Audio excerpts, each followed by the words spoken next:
en llegar a este proceso de haber conformado este nuevo texto constitucional.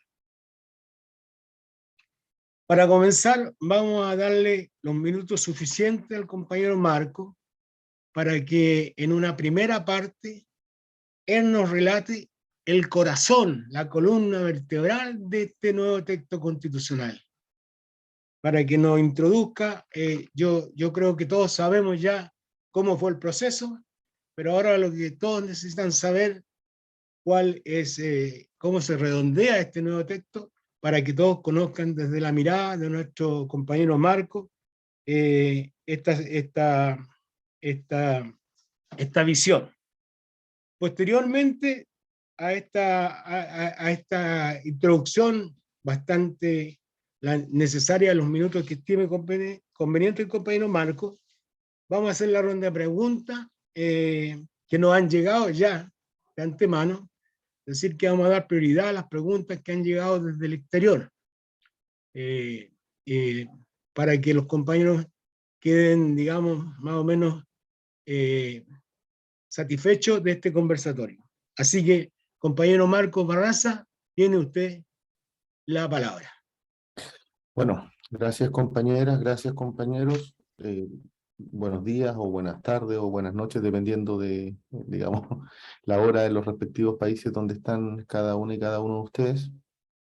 Quiero agradecer la invitación. Son diálogos muy necesarios. Y quiero básicamente, no sé si hablar de corazón, pero sí hablar de, pedagógicamente para mí, la Constitución es, en términos sistémicos, entendibles a partir del artículo primero, y diría yo los tres grandes troncos que se desprenden del artículo primero. Entendiendo que una norma se vincula a otra norma, ¿no? O sea, hay que leer el texto de manera integrada. Una norma por sí misma no explica todo. Eso es muy evidente, por ejemplo, a propósito del derecho a la vivienda y la propiedad privada, el primero garantizado en el artículo 51, derecho a la vivienda como una garantía estatal, mientras que el 78, desde el punto de vista de los derechos fundamentales individuales, garantiza la propiedad privada, entre otros, de la vivienda.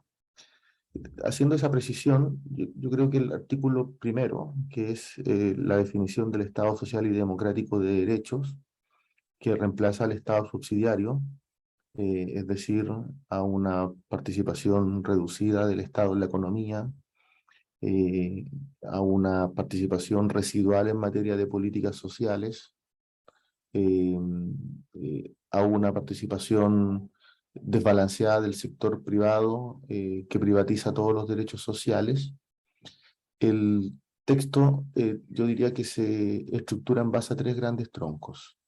El primero define un catálogo de derechos sociales, culturales, económicos y políticos lo suficientemente robusto como para identificar y abordar vulnerabilidades históricas, exclusiones y desigualdades que se traducen en la propuesta de 106 derechos sociales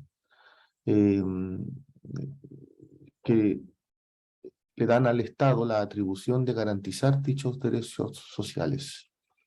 Es muy evidente esto en materia de vivienda. En Chile, el déficit habitacional debe bordear entre los 700, o sea, la cifra más discreta habla de 700.000 viviendas por construir. La cifra más dramática habla de 1,5 millones. Pero también hay otras 300.000 viviendas en malas condiciones, que es lo que se denomina el déficit cualitativo. Yo creo que el capítulo de vivienda ilustra bien, como para no abordar todos los derechos en razón del tiempo, que se le da un mandato al Estado como garantía por parte del Estado, no focalizada, sino que como garantía universal, estableciendo el concepto de vivienda digna y adecuada nutriéndose de la legislación internacional comparada en términos de una garantía de calidad. metraje por integrante del grupo familiar, cantidad de habitaciones, saneamiento, servicios básicos, material no contaminante para la construcción, pero también emplazamiento o ubicación en ciudades conectadas. Al Estado se le habilita para construir vivienda, para mandatar la construcción de vivienda, se establece una prioridad eh, de atención respecto de las familias de menores ingresos o las personas, porque no distingue, no es excluyente en términos de familia o persona, que es un rasgo diferenciador de la actual política focalizada que solo atiende familias, no a personas, pero además eh, establece una prioridad respecto de grupos sociales especialmente excluidos, personas en situación de discapacidad, adultos mayores, niñeces, por nombrar. Pero además establece un mandato al Estado a disponer de un Banco Nacional de Suelos. Eh, el Estado tiene del orden de 1.600.000 hectáreas que no utiliza, y que cuando son utilizadas, además, el Estado tiene que comprárselas entre ministerios, que es un despropósito para la política pública, sabiendo que lo más costoso a propósito de la especulación inmobiliaria es el valor del suelo, más que el valor de la construcción de la casa o del departamento. Entonces mandata al Estado a tener un Banco Nacional de Suelos disponible para la construcción de vivienda y mandata al Estado a regular el precio del metro cuadrado de suelo en el sector privado, a propósito de la misma especulación inmobiliaria que señalaba. Entonces, pongo zoom o atención en ese artículo en particular porque en mi opinión es ilustrativo de varias dimensiones. La garantía de un derecho social de corte universal, el rol del Estado en la provisión de ese derecho social, la nueva institucionalidad que deriva de eso en materia de regulación del suelo, dándole al suelo una función social, y también la preocupación por la calidad de la vivienda y por quienes acceden a la vivienda. Sin ir más lejos, el texto también establece eh, que frente a violencia intrafamiliar, el Estado tiene que disponer también de viviendas de acogida para las víctimas, como garantía constitucional. Entonces, ese artículo, en mi opinión, es bien ilustrativo de las dimensiones transformadoras que tiene el texto constitucional en materia de derechos sociales, económicos, culturales. Pero teniendo presente que son del orden de 106 artículos que mandatan a una nueva legislación, eh, el segundo gran tronco del texto constitucional es el carácter del sistema político que habilite la implementación de esa nueva legislación, porque con el actual sistema político eso no es posible. Y yo diría que el texto es profundamente transformador en definir a la democracia no solo de carácter representativa, sino que también de carácter participativa, paritaria, es más, comunitaria, y establece que la futura legislación a escala de gobiernos comunales, a escala de gobiernos regionales, y desde el punto de vista de la participación social y ciudadana, tendrá que definir ámbitos de la política pública de carácter incidente y ámbitos de la política pública de carácter vinculante, en términos de participación social y ciudadana. Además, ciertamente estructural, una definición estructural que es el carácter paritario de todos los órganos del Estado. Hay un estudio del PNUD, del 7 de julio, recomiendo verlo en internet, y de la plataforma Telar, que pone de manifiesto, con análisis del comportamiento de los mismos constituyentes, que de no haber existido paridad de género en la Convención Constituyente, al menos 30 normas no habrían sido aprobadas, y 30 normas orientadas a los derechos de las mujeres, por ejemplo, derechos económicos o derechos políticos. Entonces, definir el texto constitucional en todos los órganos del Estado como paridad de género, órganos colegiados, ciertamente que es un avance de magnitudes. Pero el texto también incorpora mecanismos de democracia directa, iniciativa popular de legislación, con el 3% del padrón, es decir, 450.000 firmas. Ojo que la Convención Constituyente firmó más de 1 millón de personas, por tanto no son números desproporcionados, certificado por el registro civil a través de clave única. Pero además establece iniciativa popular de derogación de ley con el 5% del padrón.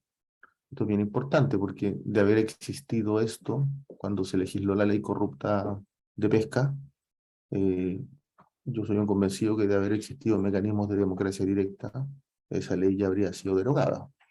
Y más allá de la inmoralidad de las palabras del senador Moreira, que refiere que esta constitución, esta norma constitucional no puede ser derogada, perdón, la ley de pesca que está en debate en el Congreso, efectivamente la actual constitución no contempla ningún mecanismo de derogación de ley. Y no obstante está debidamente, digamos, se evidencia fue una ley corrupta por la UDI, parlamentarios, Orpi, estuvo presa Marta Isasi, sigue la investigación, habrán otros. No hay forma con la actual constitución de derogar esa ley. Entonces, o sea, incorporar mecanismos de democracia directa para legislación de ley, para derogación de ley, para reformas constitucionales con el 10%, habilitando a referéndum, pero con la limitante de que no se puede someter a referéndum derechos fundamentales y no puede ser regresivo. Hablamos de mecanismos de democracia que refrescan ciertamente la voluntad ciudadana. Pero agrego, también hay un proceso de redistribución de poder intensivo. Las asambleas regionales que reemplazarían a los CORE tendrían atribuciones de propuesta de ley. La Cámara de las Regiones que reemplaza al Congreso tendría un trámite de acción legislativa más corto. En consecuencia, por un lado, eficientando el proceso legislativo y procurando a través de los mecanismos legislativos que no se desvirtúe la voluntad ciudadana. Esto es bien relevante porque además la Cámara de las Regiones, que adquiere un peso las regiones, la decisión que sería una representación igualitaria por cada región, de al menos 3 representantes. Dichos representantes no durarían 4 años, perdón, no durarían 8 años como actualmente duran los senadores y senadoras, que duran el doble que el presidente de la República, durarían 4 años y además orgánicamente estarían obligados a rendir cuentas a las asambleas regionales, es decir, un vínculo regional real. Entonces, el texto es redistributivo además de poder, pero yo diría que un rasgo que hay que relevar muchísimo, considerando que hay 2 gatillantes, en mi opinión, que movilizan en términos de expectativa social la necesidad de una nueva constitución, que son ciertamente los derechos sociales. El otro gatillante es el rechazo al abuso, a la corrupción. Y el texto constitucional propone normas de alto estándar de combate a la corrupción y a los abusos. Primero, establece, y esto digamos de manera tal de legitimar el sistema político, establece que la corrupción es contraria a la democracia y al bien común, y le da un mandato a los órganos del Estado para perseguir la corrupción. Establece la imposibilidad que personas que hayan sido condenadas por delitos de crímenes de lesa humanidad, de corrupción, considerando cohecho, soborno, coimas, un buen chileno, delitos como apropiación de caudales públicos, lo que hizo la alcaldesa Karen Rojo y que está presa en Holanda, o en su defecto delitos de agresión sexual o de violencia intrafamiliar, estén imposibilitadas para ejercer cargos de representación pública, sean electos o nombrados. Eso fija un estándar bien elevado y no restringe a esos delitos, sino que habilita a otros que defina la ley, por ejemplo, narcotráfico. Entonces, es un mandato taxativo de combate a la corrupción y a los abusos, porque el texto también mandata a establecer atribuciones de sanción, no solo de promoción, sino que de sanción y de fiscalización al CERNAC respecto de abusos económicos y particularmente colusión. Eso es bien importante. En Chile ha habido colusión conocida, al menos, de las farmacias, de los pollos, de los cerdos, del papel higiénico, del gas licuado en el último periodo, pero también ahora de los casinos. Se allanaron a los ejecutivos de los casinos por orden de la Fiscalía Nacional Económica. Eh, entonces, la colusión está demasiado asentada en las grandes empresas y el traspaso de esa colusión es un lucro indebido respecto a los consumidores. Un dato, el INE hace 4 semanas publicó el último informe sobre ingresos en Chile, trabajadoras y trabajadores, y el 50% de las trabajadoras y los trabajadores tienen ingresos inferiores a 451.000 pesos. Si además hay que pagar una vivienda porque se es parte de quienes no tienen vivienda, y además hay, digamos, se está expuesto a colusión, son conductas criminales desde el punto de vista del mercado. Entonces, que el texto combata, digamos, la corrupción, los abusos económicos, en mi opinión, conecta con una sensibilidad social que es de terminar con los abusos. Pero además, el texto también, y ahí establezco el tercer tronco, plantea un nuevo Estado, en sencillo. Un Estado habilitado para participar activamente en la economía. Eh, un Estado que entiende que el Estado no es solo el gobierno central, sino que también son los gobiernos regionales y los gobiernos comunales. Es más, a las municipalidades se les quita el carácter de administradoras locales y se convierten en gobiernos comunales. Y esos gobiernos comunales, así como el gobierno central, en el texto constitucional está habilitado a tener empresas públicas. No se ha creado ninguna desde el retorno a la democracia, desde el año 90 a la fecha. Y si se quisiera crear, con la actual constitución se requiere de un quórum supercalificado de 2/3. En el texto constitucional es de mayoría simple, en la propuesta. Habilita a tener empresas de carácter nacional, por ejemplo la Empresa Nacional del Litio. Habilita a tener empresas de carácter regional por parte de los gobiernos regionales y de los gobiernos comunales, de las municipalidades. Establece que el sistema tributario debe regirse por principios de progresividad, es decir, que tributan más los súper ricos y las grandes empresas y menos el ciudadano promedio, por el principio de solidaridad y por el principio de justicia material, y le da una orientación al combate de la desigualdad y de la pobreza al sistema tributario, y habilita de manera redistributiva que una porción de los tributos generados en las regiones queden en las regiones. Es decir, la mayoría, por cierto, tendrá que ir al gobierno central para los procesos redistributivos, pero una porción, a propósito de dónde se genera la riqueza del tributo, debiese quedar en la región de acuerdo al texto constitucional. Del mismo modo, establece una norma de justicia territorial. Eh, Datos bien sencillos, ilustrativos sobre la desigualdad.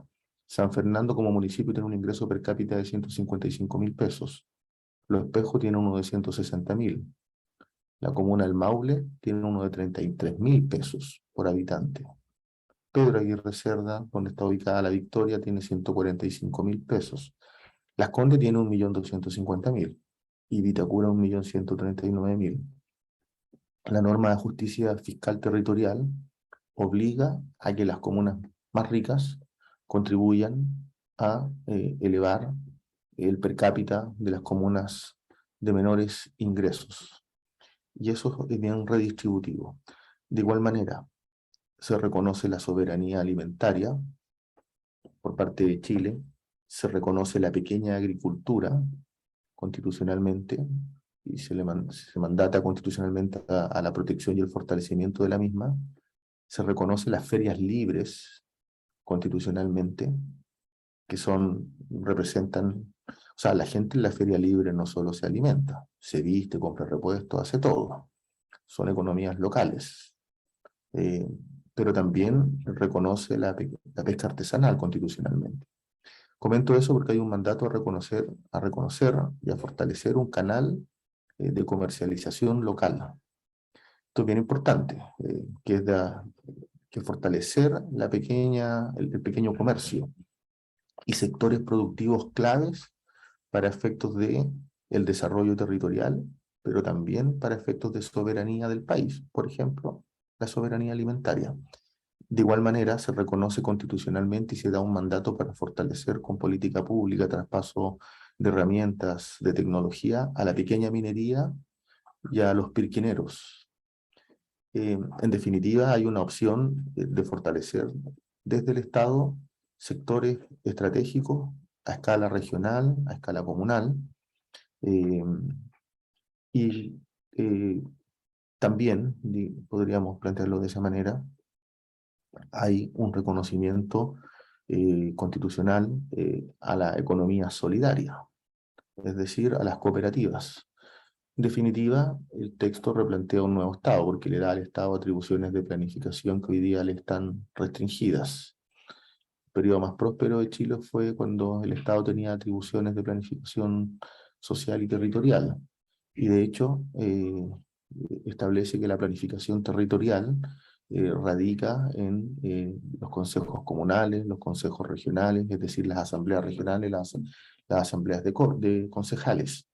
Entonces, es un Estado con más herramientas, con más atribuciones, que no solo participa desde la regulación y la fiscalización, por un lado mejora la regulación, incrementa la fiscalización, pero ciertamente que le entrega herramientas para participar en la economía, herramientas que hoy día no tiene.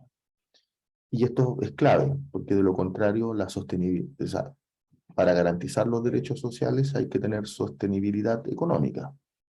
Y esa sostenibilidad económica pasa por fortalecer el Estado en la dirección que, en mi opinión, ha propuesto el texto constitucional.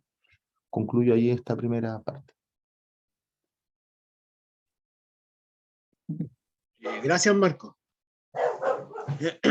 Vamos a hacer he tratado de redondear algunas preguntas.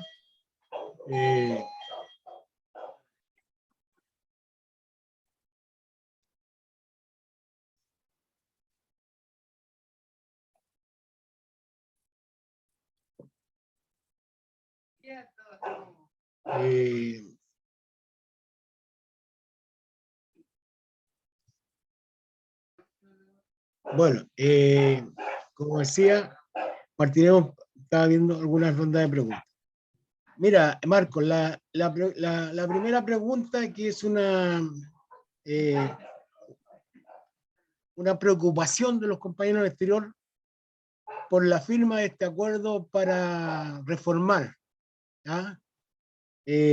Nos han pedido consultarte desde tu visión las razones para la firma de este acuerdo, y que alguna compañera en su contexto de pregunta llamó soberbia a los partidos al firmar el acuerdo. Y junto con eso también la preocupación por la constante denostación del proceso de parte del rechazo, y de qué manera afecta a nuestra campaña del apruebo las mentiras y los fake news sobre el texto. También otro compañero dice, ¿y por qué faltaron los independientes en el acuerdo? Y si esto afecta a los indecisos y en general se afecta al apruebo. A ver si más o menos la pones. Miren, acaba de publicarse una encuesta Ipsos, que es de campo. En mi opinión, es más representativa de la realidad.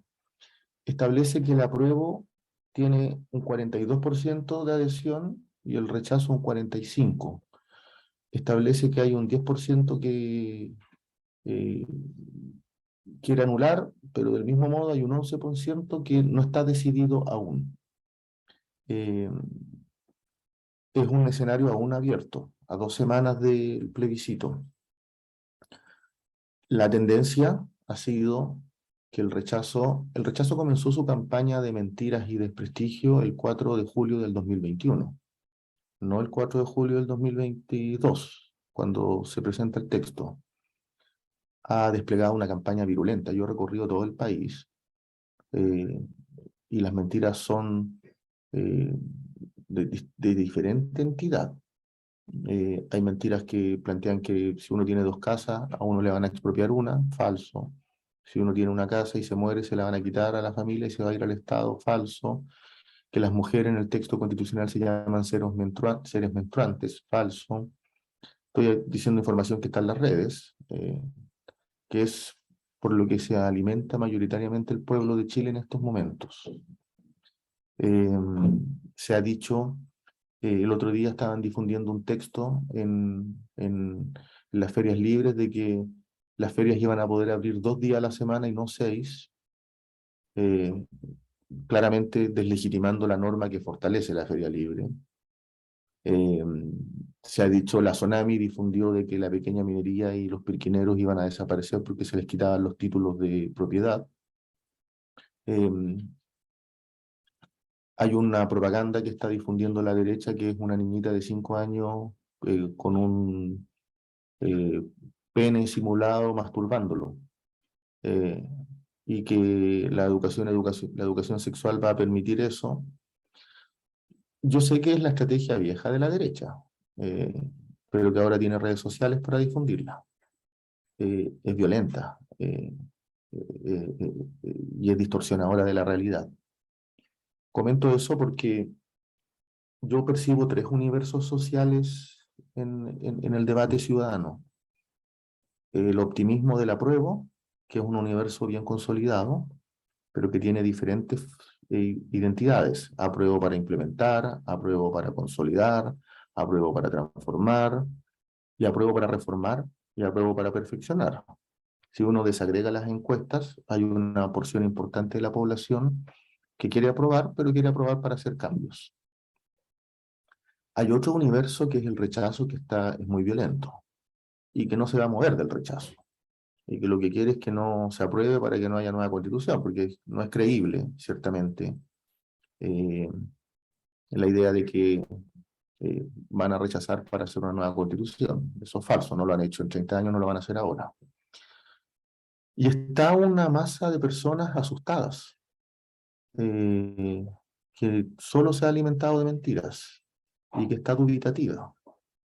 Pues bien, yo creo que el acuerdo suscrito, que no es un acuerdo de espaldas al país, no fue una cocina, los partidos lo discutieron de caras a la ciudadanía, en mi opinión cumple con 4 propósitos, partiendo de una premisa: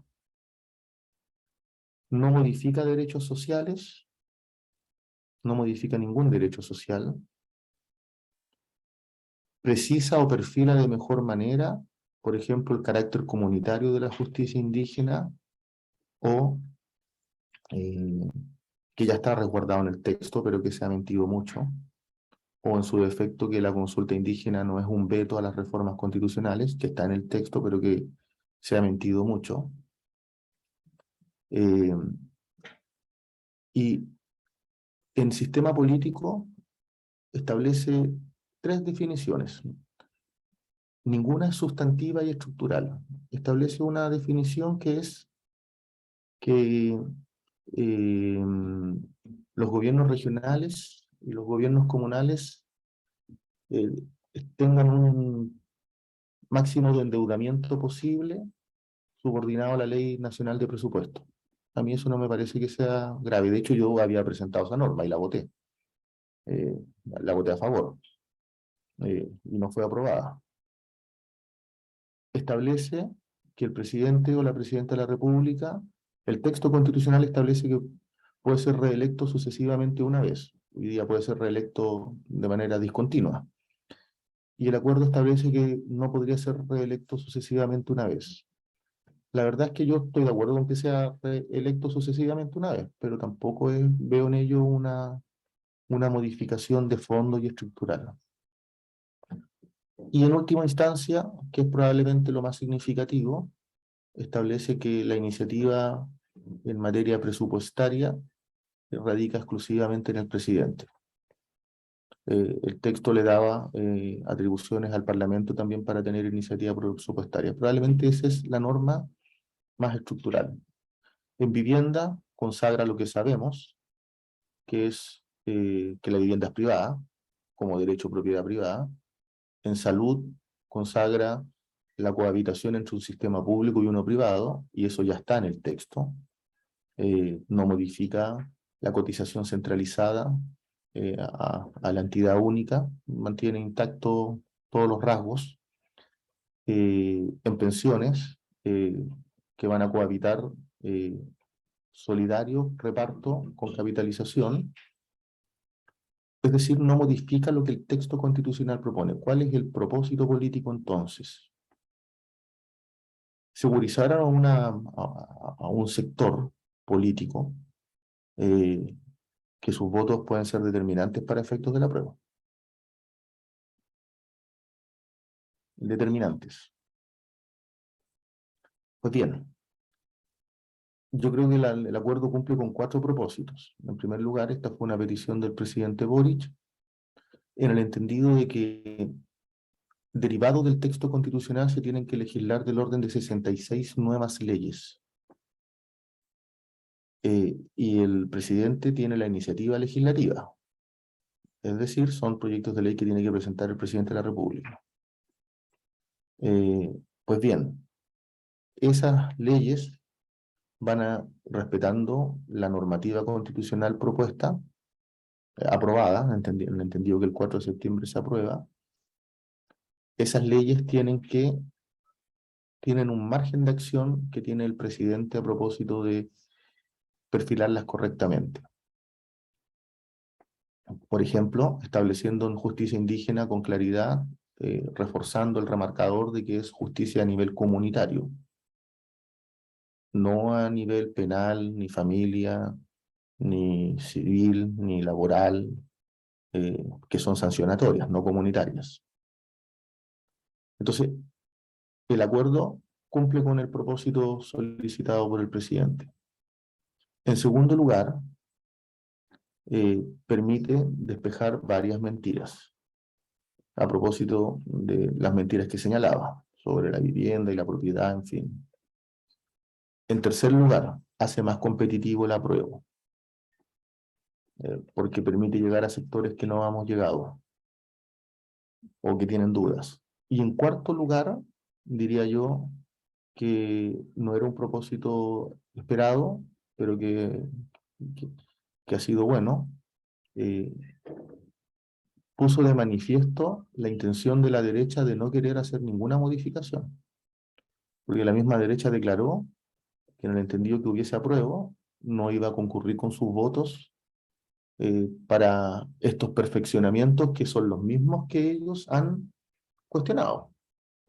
Por ejemplo, eh, remarcar aún más que la vivienda es privada, por ejemplo. Entonces, yo creo que el texto, el acuerdo en cuestión, no ha tenido un impacto negativo en, en que haya fuga de apruebo, ni mucho menos. Muy por el contrario, ha incrementado el apruebo. Ha permitido habilitar un diálogo con sectores que estaban dubitativos. Creo que revestirlo de la palabra cocina no concurre. Esto fue público, de manifiesto, de público y notorio conocimiento. Eh, entonces yo creo que ha sido más bien, digamos, ha permitido ir despejando mentiras, le quitó margen de acción a la derecha, eh, y lo más importante es que el acuerdo no modifica nada lo estructural del texto constitucional. Y en eso yo tengo certeza y certidumbre. Me parece que el texto conserva su carácter transformacional. Eso, respondí integradamente lo de las mentiras con la pregunta sobre el acuerdo.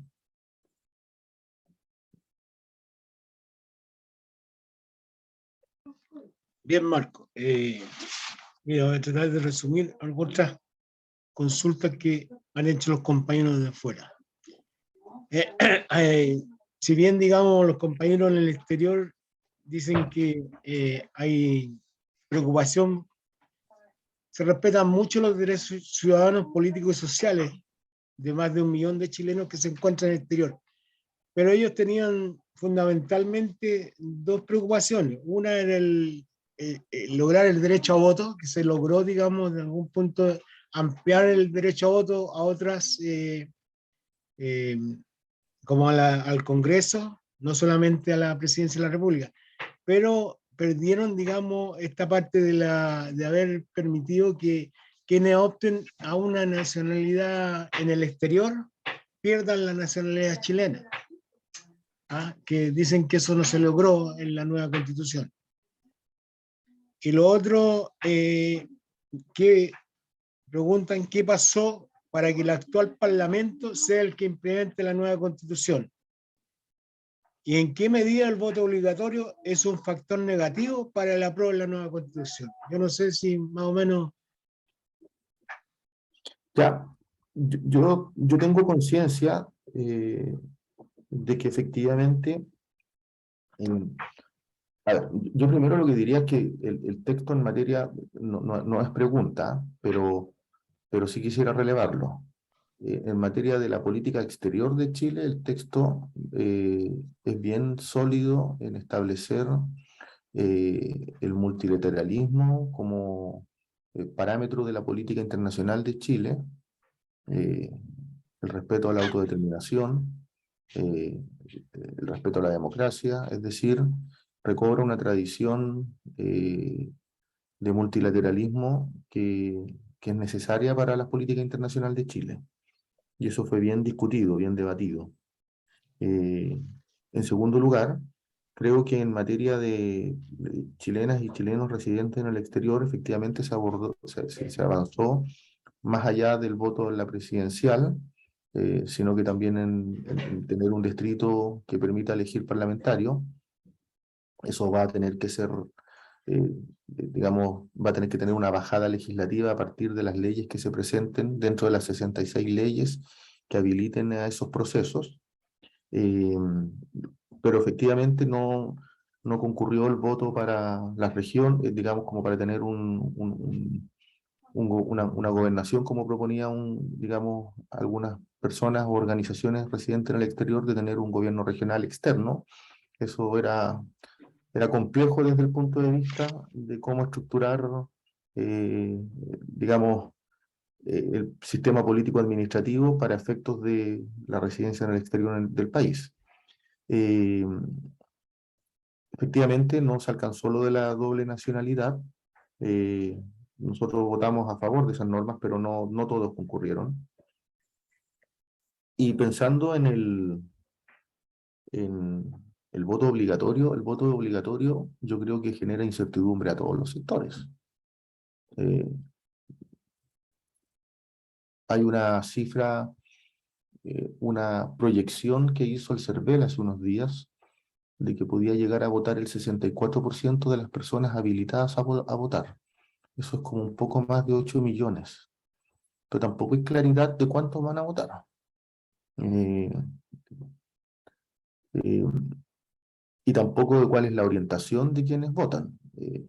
Yo he escuchado opiniones de encuestadoras que dicen que el voto, digamos, que emerge, que es obligatorio y que no vota hace décadas, es un voto proclive al apruebo, otros dicen que es proclive al rechazo. Yo creo que no hay certidumbre en cómo calificarlo, pero es parte del dato realidad nomás. Entonces hay que hacer campaña y difundir los contenidos del apruebo en todo el universo de la población y tratar eh, de consolidar posiciones de apruebo en ese voto que es nuevo, pero no hay claridad, digamos, yo supongo, eso sí, que más jóvenes van a votar por el apruebo, porque hay una tendencia desde las últimas 4 elecciones electoral verificada en las urnas, de que los jóvenes han tenido una votación proclive a las transformaciones. La última elección, que fue la presidencial, fue decisivo o determinante el voto de los jóvenes eh, para elegir al presidente Boric. Yo creo que en esta oportunidad, mi impresión también es que el voto de los jóvenes, de las jóvenes, va a ser determinante.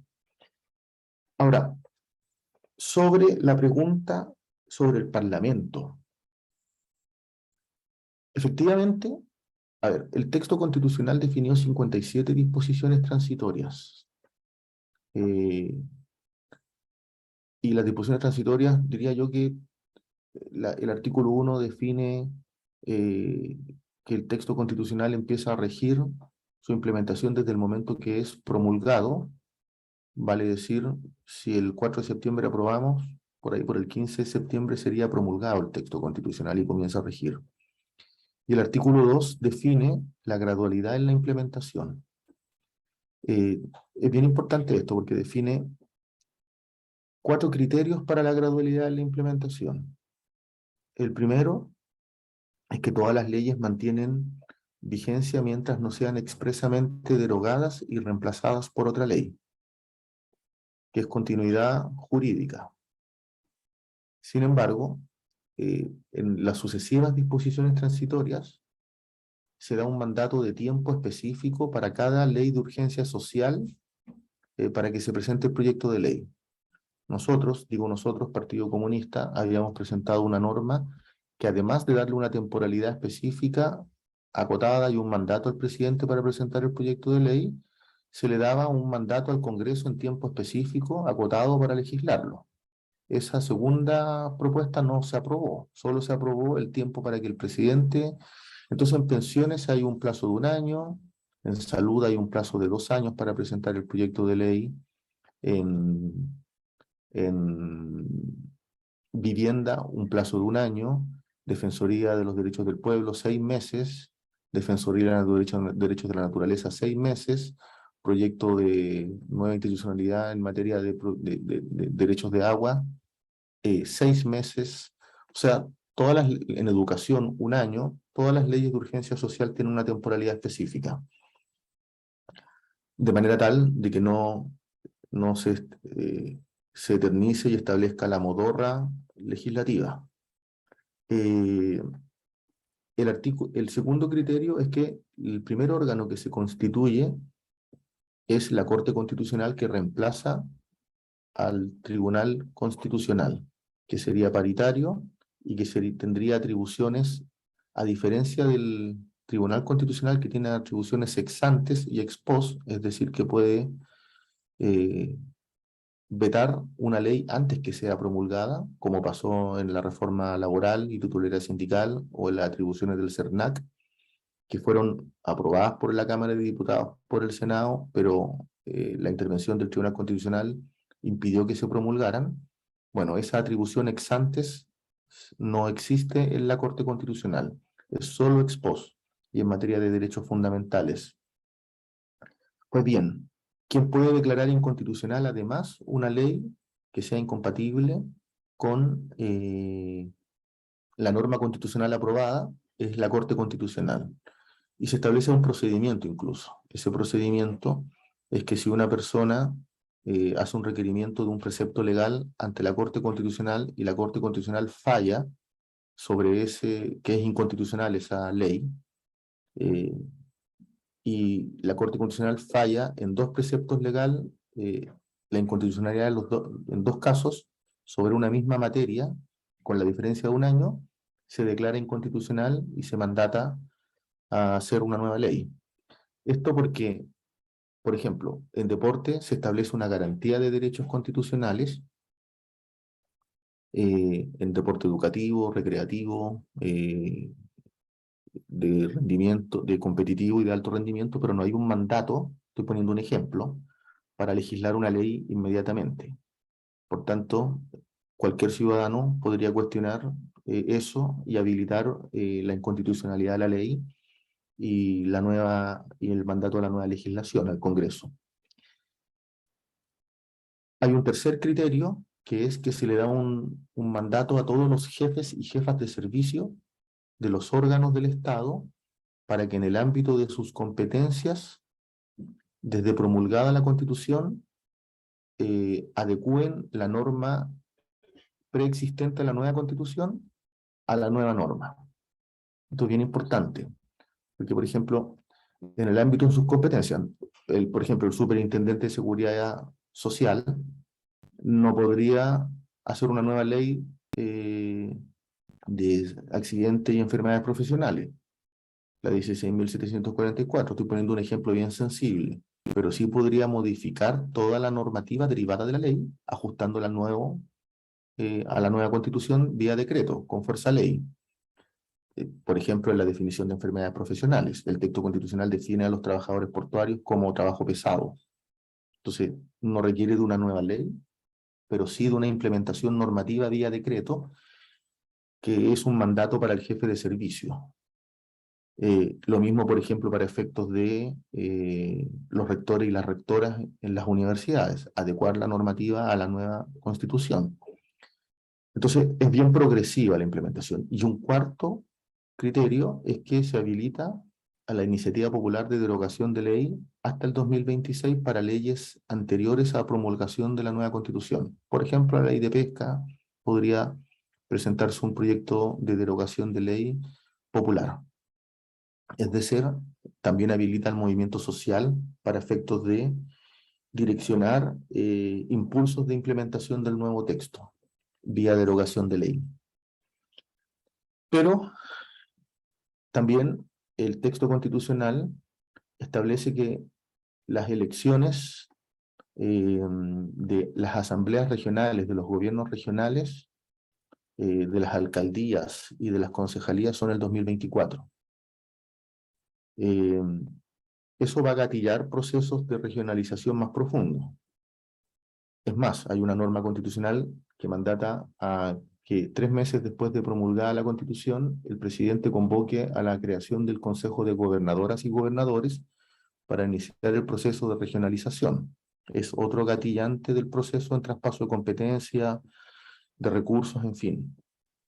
Pero más intensivo, en mi opinión, es el término de los CORES y la creación de las asambleas regionales que tienen atribuciones en el sistema político que hoy día no tienen. Y el 2025 serían las elecciones del Congreso de Diputadas y Diputados, paritario con plurinacionalidad, y de la Cámara de las Regiones que reemplaza al Senado y termina el Senado. Esto es bien importante, porque la pregunta que hizo una compañera es, ¿este Congreso va a iniciar parte de la legislación, efectivamente? Y muchas legislaciones, si no todas, van a terminarse en el futuro sistema legislativo. Entonces, la pregunta era, y ahí fue parte de los acuerdos que hubo que establecer en el texto constitucional, ¿cómo implementábamos la nueva Constitución? Y se estableció una gradualidad progresiva y se estableció que se terminaba el plazo de los órganos electos y se habilitaba procesos legislativos que van a comenzar en este gobierno y van a concluir en el próximo periodo legislativo con el nuevo sistema legislativo. Eso. Gracias, Marco. Mira, vamos a ir a la última pregunta. Ya, porque es la una. Tengo Sí, la que última. irme a Puente Alto. Sí. No, es un ejemplo que un compañero dice sistema de justicia artículo 307 y siguiente caso hipotético. Tengo un accidente automovilístico con un chileno de nacionalidad dieguita. ¿Qué jurisdicción juzga el caso? Yo creo que tiene que ver, digamos, un poco una visión, digamos, de la competencia entre los tribunales indígenas y los tribunales chilenos. O sea, esa es la confusión que tienen algunos compañeros. Ya. Y ahí terminamos, Marco. Ya, miren, el acuerdo, digamos, suscrito entre los partidos precisamente remarca y precisa dudas que emergen del texto constitucional sobre jurisdicción. El texto constitucional establece que van a existir sistemas de justicia indígena, eh, fundados en el reconocimiento de su tradición constitucional en materia de derecho. Particularmente, si yo no me equivoco, quienes estarían en condiciones de tener sistemas de justicia indígena serían el pueblo aymara, probablemente el pueblo quechua, eh, el pueblo mapuche. Yo entiendo, por lo que he escuchado a personas pertenecientes a los diaguitas, a los coyas, a los cahuechas, no tienen sistemas de justicia propios, vigentes, digamos. Entonces, estaría acotado a algunos pueblos. ¿Qué dice el texto? Que se reconoce una justicia indígena plurinacional, pero establece los siguientes limitantes. Establece que la justicia indígena está subordinada a los derechos fundamentales. En el texto constitucional hay derechos fundamentales sociales, colectivos e individuales. ¿Cuáles serían los individuales? Igualdad ante la ley, libertad ambulatoria, propiedad privada. Por tanto, la justicia indígena no puede traspasar los contornos que fijan esos derechos fundamentales. En segundo lugar, también el texto constitucional dice que la justicia indígena está subordinada a los tratados internacionales suscritos por Chile. Son más de 100 tratados, partiendo por el Pacto de Derechos Civiles y Políticos que establece igualdad ante la ley, o la Convención CEDAW de Derechos de las Mujeres, o la Convención de Protección de Personas con Discapacidad, o el Pacto de Derechos Económicos, Sociales y Culturales, o la Convención de Derechos del Niño.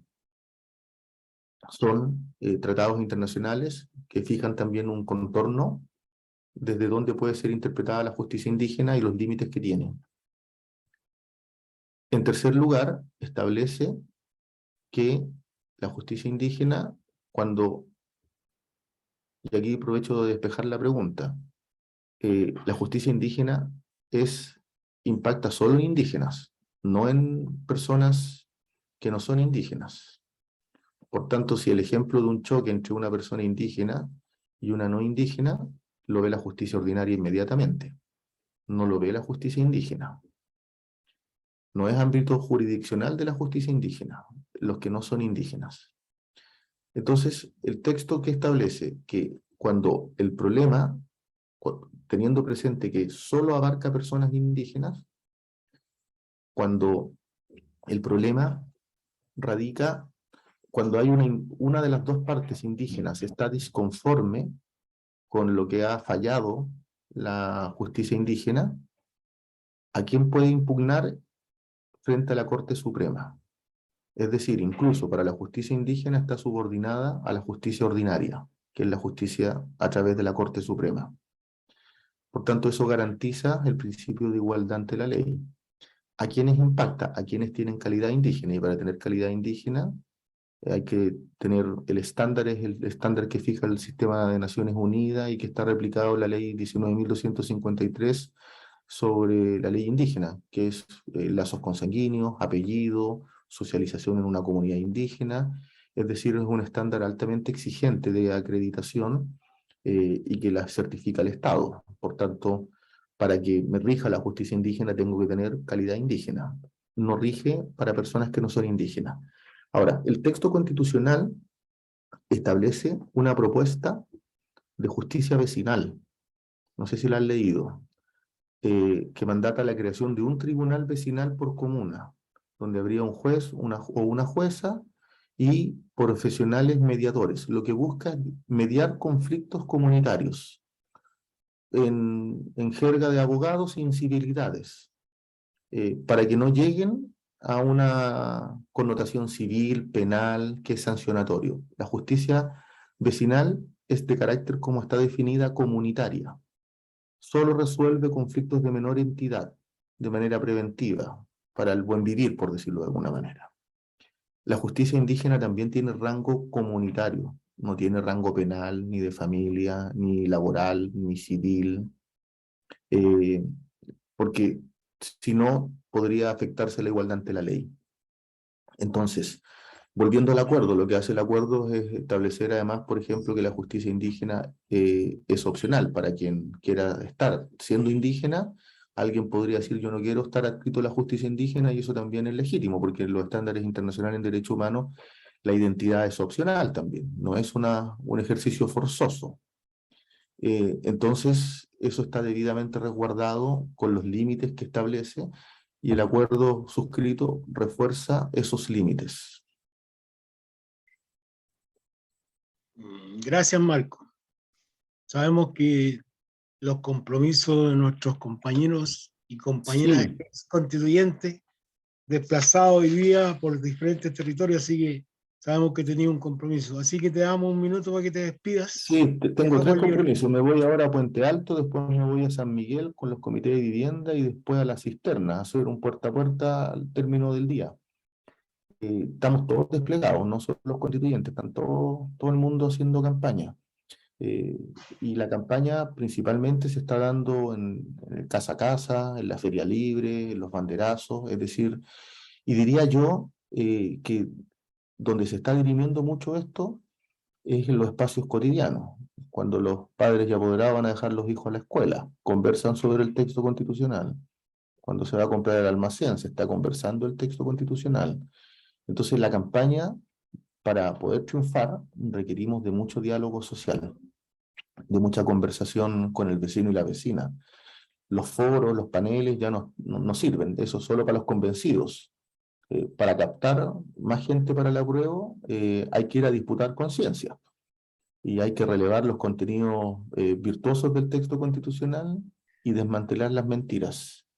Espero que este foro haya contribuido, este panel, en eso, digamos, porque en cualquier rincón del mundo el voto va a ser necesario. Así que agradecidos del intercambio, compañeras y compañeros, y desear que nos vaya bien el 4 de septiembre, ¿no? Porque este es un momento determinante para nuestra historia como país.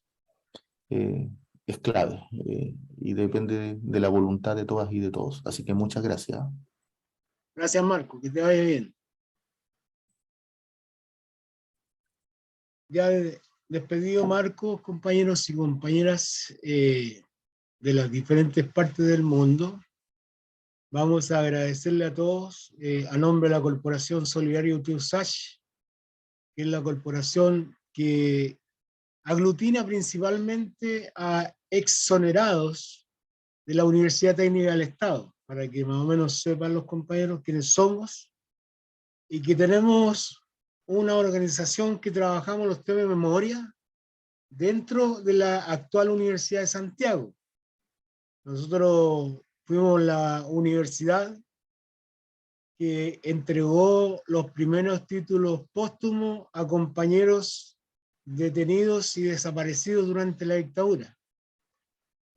Inclusive logramos que el mismo rector que hoy día sale ya de la universidad, que es el rector Juan Manuel Solesi, personalmente él entregara los títulos póstumos a los familiares de los compañeros detenidos y asesinados durante la dictadura. En esa época, o a esa altura de la entrega de los títulos póstumos, fueron alrededor de 39 títulos póstumos.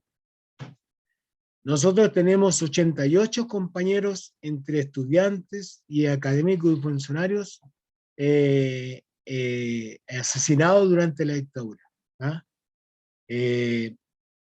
Tenemos diferentes monumentos dentro de la universidad, placas recordatorias de distintos compañeros, incluyendo a nuestro rector, quien él no fue, él fue, digamos, expulsado de la universidad, exiliado, que muchos de ustedes deben reconocer en el exterior, compañero Enrique Kirchner.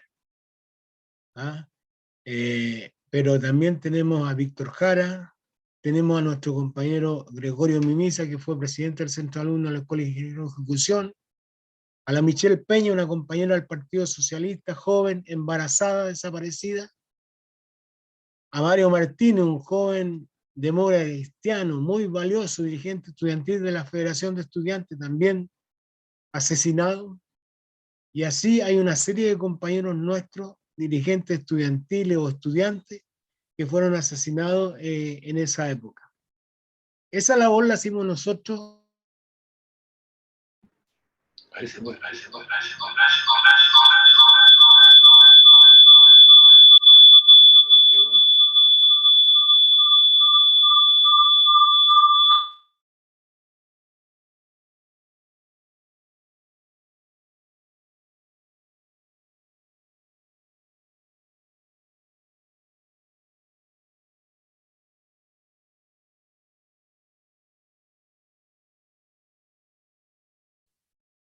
Perdón, se me había apagado el micrófono.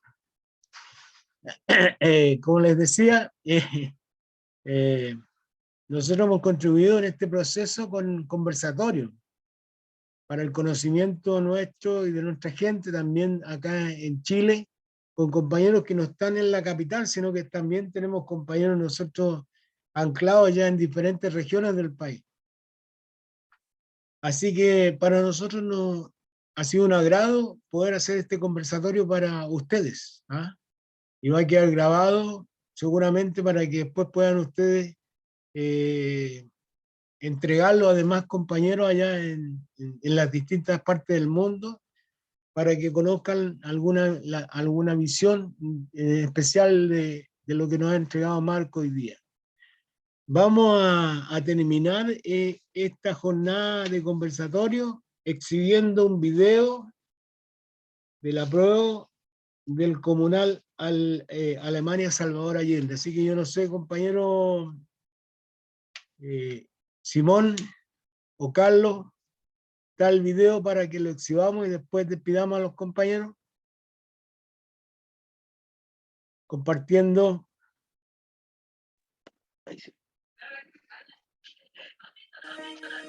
El próximo 4 de septiembre, Chile decidirá su futuro en el plebiscito de salida.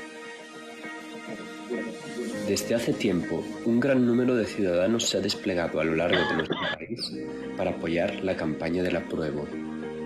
Pero no solamente en Chile, también en el exterior se está realizando un trabajo intenso a favor de la nueva Carta Magna.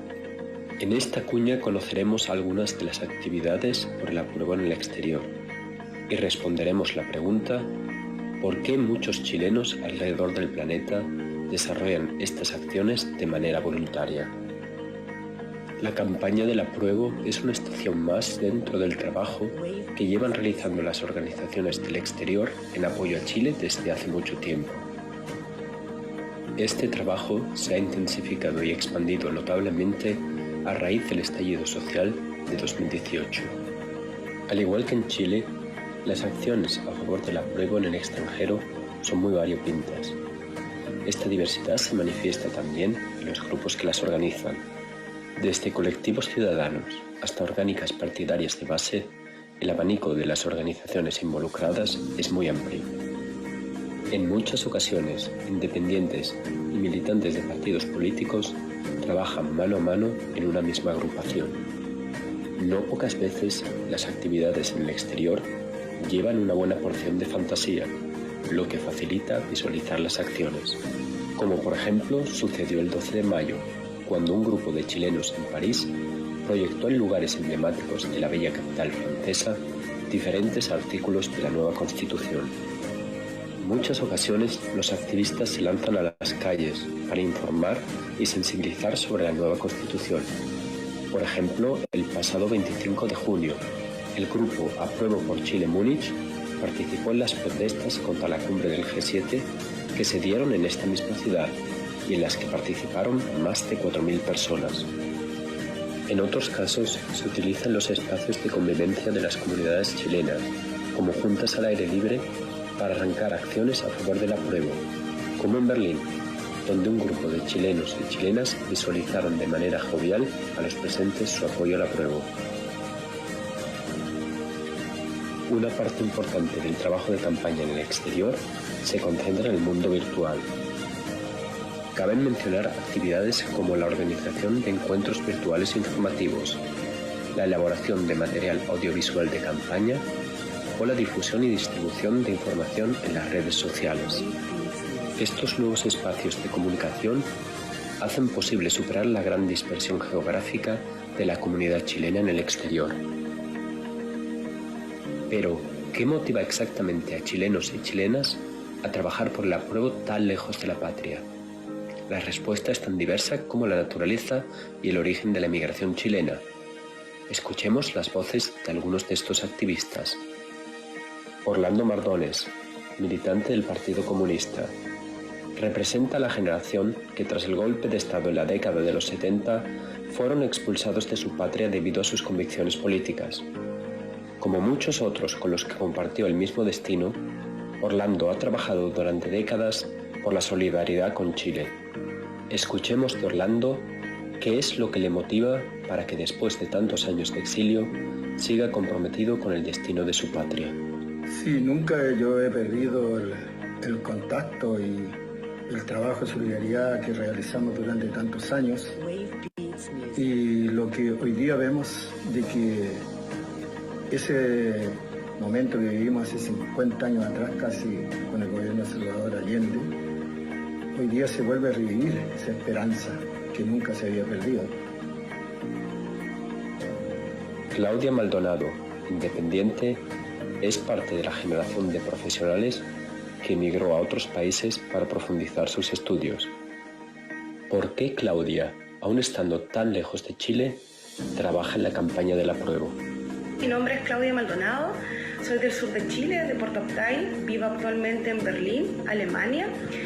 Y a partir de esta experiencia he tenido la oportunidad de comprobar en carne propia y de ver con mis propios ojos los beneficios que trae para la sociedad el poder vivir bajo el alero de un estado de bienestar, donde la salud, la educación, el cuidado y la protección social en general están garantizados por el Estado. El trabajo voluntario de todas estas personas refleja el amor y compromiso que sienten por su país y por su gente. Todos ellos comparten la convicción de que la nueva Constitución será la base para un Chile mejor.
Ya, Vicky, ¿tú quieres expresar algo? Abre el micrófono, estás muteada.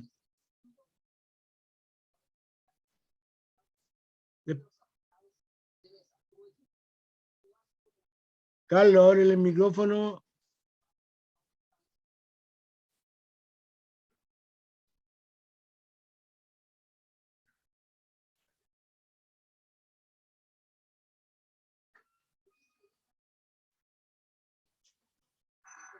Espérate, Carlos, micrófono.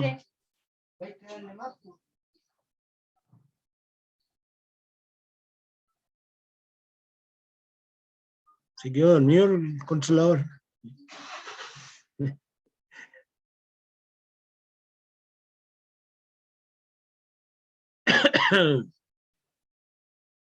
Oye, se perdió el Carlos, ¿ah?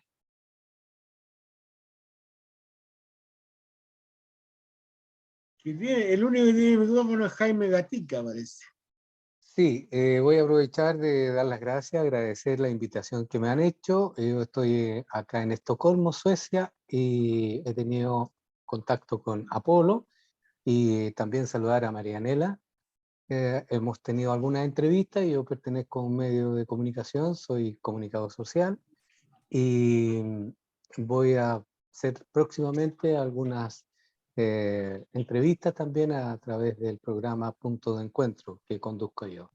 Así es que por aquí voy a dejar algunos enlaces hechos para poder establecer un nuevo enlace y tener un conversatorio como este, pero con personas de acá de Estocolmo que tienen mucho que decir, y yo creo que sería el próximo viernes, ya, porque hay que trabajar mucho, hay que desmentir muchas falsedades que se han hecho en todos los medios, y nosotros como este tipo de medios tenemos que descarar, sacar la cara por la verdad, y la mentira hay que ponerla en la palestra. Por eso agradecer esta invitación a Apolo que estuvo en contacto conmigo y bueno, y a todos los participantes, en especial al principal orador Marcos Barraza. Muchas gracias. Gracias, Jaime. Carlos, los demás micrófonos.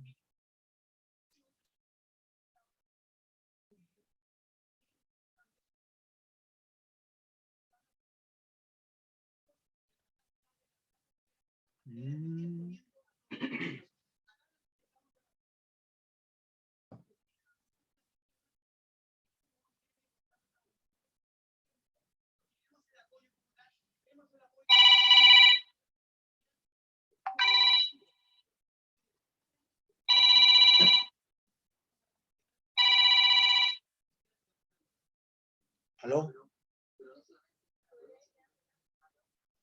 Sí, pues.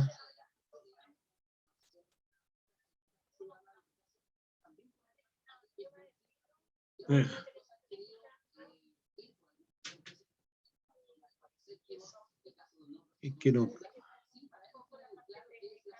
Espérate.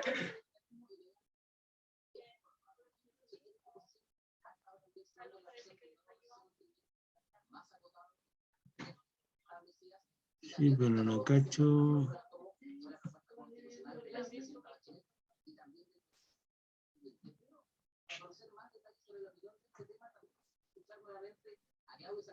Ahora sí. Ya. ¿Me escuchan? Gracias. Nada, Ya.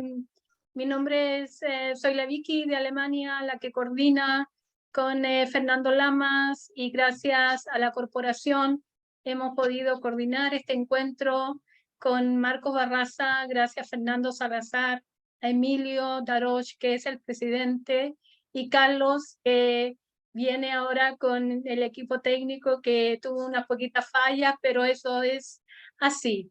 Quiero dar las gracias a Frecia y Cristian por habernos prestado el video. Gracias, Frecia, porque siempre has estado conmigo y me has ayudado a encontrar, y a los compañeros que están hoy día, y también a Víctor, que es también de la región mía. Y gracias a todos los compañeros que están acá. Esperamos que la prueba venza, y muchas ganas. Y gracias, Fernando. Ya. A ver, déjame ver si puedo.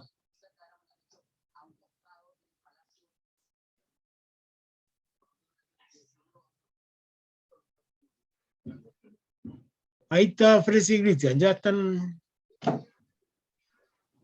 Pueden hablar.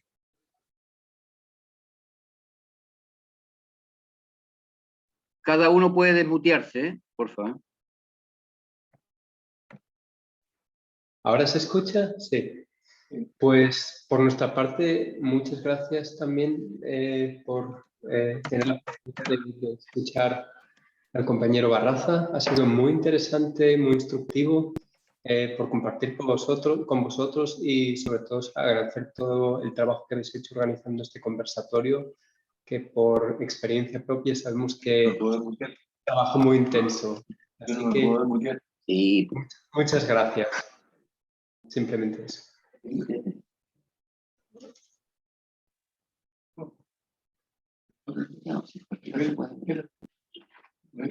Aceptar.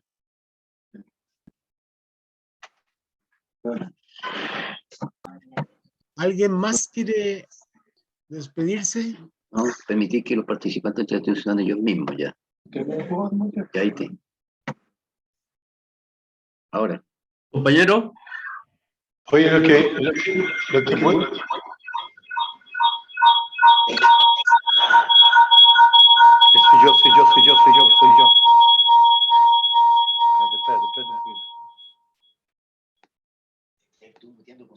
Espérate. ¿Se escucha? Permiso, compañero. Soy Mar Bermúdez. Quiero saludar a todos los compañeros del exterior. Pertenezco al Partido Comunista de Chile desde muy niño, por herencia también. Mi padre es ferroviario. Bueno, valoro enormemente todo lo que es el esfuerzo que hacen los compañeros que están en el exterior. Yo también viví en el exilio en Sao Paulo, y hace algunos días hicimos un conversatorio que estuvo presente la compañera Bárbara Sepúlveda con los compañeros de Sao Paulo, donde formamos el año 83-84 el Partido Comunista de Chile en Sao Paulo. Así que un abrazo a todos, gracias a los compañeros de la corporación por este encuentro. Tengan una buena tarde, una buena noche.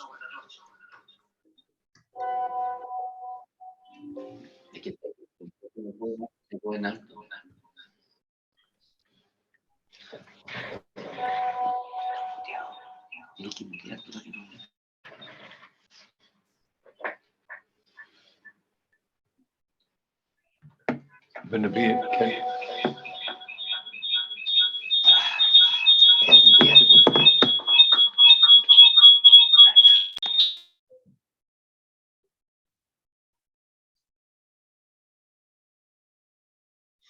Fernando, desmuteate, por favor. Fernando. Ya. Ahora sí. Bueno, es que no sé qué ha pasado hoy día se le había caído el internet al compañero. Decirle que vamos a finalizar este encuentro diciéndole a ustedes que muchas gracias por la asistencia a todos y a todas, saludarlas una vez más y decirles que tengan unas muy buenas noches para ustedes, para nosotros buenas tardes, y fue grato verlos, reconocerlos a varios y decirles que vamos a esperar una nueva oportunidad para una vez más estar con ustedes, a lo mejor esperemos en la instancia ya de la implementación de la nueva Constitución. Así que muy buenas noches, muchas gracias. Hasta la vista. Un momento, antes que se vaya, muchísimas gracias a Vicky por la información que nos envió. Gracias también por la participación y dejarnos participar y escuchar. Llegamos atrasados, pero bueno, algo es algo. Y un abrazo grande y espero que nos volvamos a juntar para celebrar el apruebo en una próxima. Que les vaya bien. Chao. Chao. Oye, ¿aló? ¿Aló? Esto se parece a tiempo antiguo cuando uno le gritaba al cojo, cojo, no cortes la película.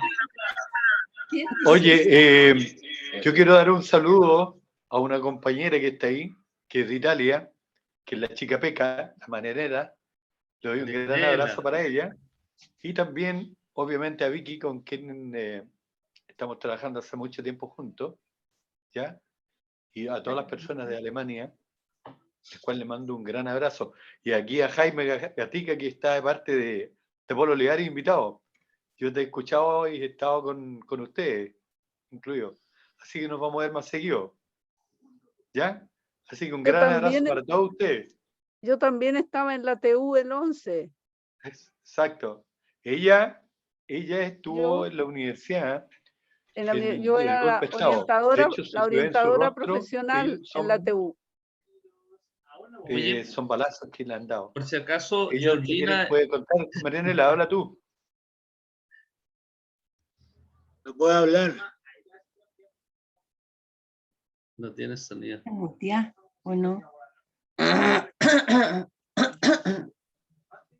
No se te escucha, Marianela. Hasta luego, compañeros. Marianela. Marianela, no se te escucha nada. Marianela. Ahí está inmuteada, ahora hola. No se te escucha. No, ella tiene problemas de audio. Sí. Sí, es problema de ella. Sácate los audios. Habla ahora. Tiene que desconectar algo tiene conectado en el computador. ¿Ahora me escuchan? Ahora sí. Y agradecer a todo el equipo porque el esfuerzo que hicieron para poder conectarnos, nosotros que estamos afuera, por la claridad del compañero Barraza, por todos ustedes, lo que han logrado. Realmente me conmueve mucho esta cosa y además por la hora, porque nos permite estar despiertos Generalmente nuestros encuentros son como a las 2 de la mañana aquí en Europa y un poco complicado poderlos escuchar. Fernando me decía que contara un poco mi historia. Bueno, el 2 de septiembre me ametrallaron, me volaron la mandíbula, la espalda, tengo un poquito de hoyos en la espalda, pero bueno, con el tiempo se inician a ser más chiquititos. ¿Qué les puedo decir? Me tuve que ir a Italia, o sea, me vine para acá porque realmente fueron 10 años bastante difíciles para mí, donde tuve que practicar tantas operaciones, que bien, estoy bien. Lo importante es eso, y estamos aquí para participar en el apruebo. Un apruebo que con la esperanza nos da más energía y más fuerza a todos esos momentos difíciles que pasamos. Para llevar adelante la memoria también de nuestro Goyo y de todos los compañeros que cayeron. Un abrazo. Excelente, María Elena. Que estén bien. Saludos. ¿Quién es iPhone Bonds Diagnostic?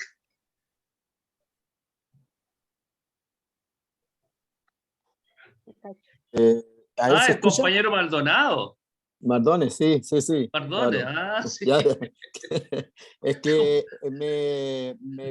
o sea, la comunicación y la conexión no fue tan exacta, entonces tuve que conectarme con el celular.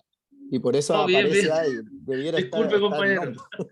Está muy bien, si ya sabía que estaba medio... ¿Y quién es el compañero que aparece? Está oscuro, 00. Parecía árabe, tenía una manta encima, no sé qué cosa. Ajá, no sé. ¿Quién es? No sé. Oye, Georgina es mi invitada. Ella estaba media dormida cuando la invité a conectarse, así que por eso que está oscurita todavía. Pero Adriana quería decir algo, ¿no? Ella... Sí, no, yo solamente quería decir que yo también estuve en la TU el 11 de septiembre. Yo era la orientadora profesional en la Facultad de Educación con el compañero Eduardo Castro. Y ese día fue muy doloroso y sigue siendo doloroso cada vez que lo recuerdo, porque por todo lo que le pasó a la mayoría de los compañeros comunistas que se quedaron que permanecieron en la universidad. Nosotros los socialistas a las 12 del día nos la dirección decidió que los socialistas deberían abandonar la universidad, que no había nada para resistir, y los compañeros comunistas se quedaron allá y sufrieron la mayor persecución todavía que nosotros. La secretaria de mi servicio era una compañera comunista, pero con los años no me recuerdo dónde está ni qué pasó con ella. Eso, compañeros, entonces solamente saludarlos y agradecerles que me hayan invitado. Un abrazo, compañera Adriana. Gracias. Gracias, compañera. Ya, compañero. Ya, pues, un abrazo. Ahora nos despedimos. Gracias. Ahora nos vamos todos. Gracias, Fernando, gracias. y al viejo que tenía el sonido con problemas, yo